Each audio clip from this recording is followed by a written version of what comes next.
Hi, I'm Prashant and I'll take you through a video tutorial on Weka and I'll try to explain clustering using this tool. So to begin, we'll click on Explorer and we'll open a file from here. We can select CSV and we'll select uClassify data.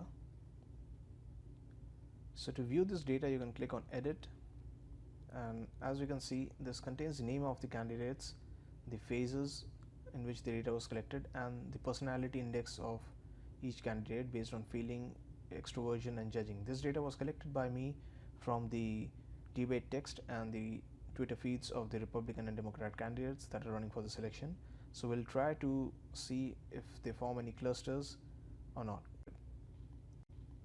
So in the pre-process tab, we can see that name, phase and other attributes here.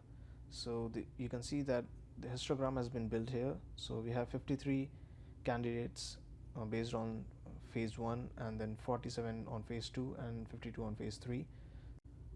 So we can select different attributes or variables here. So we can select feeling and we can see that the data has been distributed here. So we'll select a class as name, and you can see that name has been the name of each candidate, and his feeling index has been plotted in this graph. Similarly, in extroversion, the name of each candidate has been color coded and his feeling or extroversion index has been plotted against that. So if you look at visualize, we can see that it has mapped a matrix of each variable. So if you click on name versus intuition, so you can see it's a plot where name is on x-axis and intuition index is on y-axis. So we can change the y-axis and we can look at the graph of each attribute against the other. So in this way we can have a visual idea of which parameter is behaving in which way. So now we'll go ahead and build our cluster. So we choose the cluster here. We'll select the simple k-means. The property of the cluster can be selected from here. So as we can see, the distance function used here is the Euclidean distance. The maximum iterations is 500 and the number of clusters is 2. So we'll run our first cluster with the default settings. We'll select OK. One thing to remember is that we want to ignore our name and phase attributes because we don't want them in our clusters, and we only want our cluster to be built based on the personality index.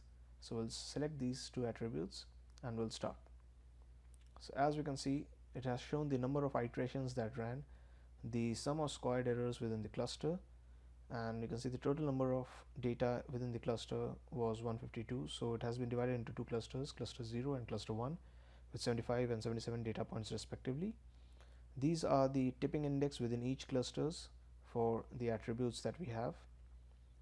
So now let's go ahead and increase the number of clusters to 5 and see how the cluster behaves.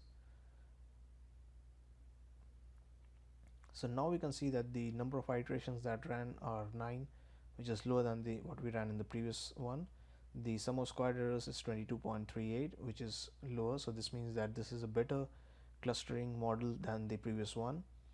And you can, if you closely look at the data, you can see that the maximum difference in the data is in intuition and in sensing. So this shows that sensing or intuition is a primary plays a major role in splitting of the clusters. So if you scroll down, you have the cluster instances. So it shows that which cluster has how many number of data points within them. So if we select classes to cluster evaluation and we select a class as name and we ignore phase and click start, so what we can see is that it create a classes to cluster and it assigns each class name to the cluster that has been formed. So this is a matrix that you get from this, and you can see that cluster 0 has maximum number of entries for Ben Carlson and cluster 2 has a maximum number of entries for Jeb Bush. So that's all from this video. Thank you for watching.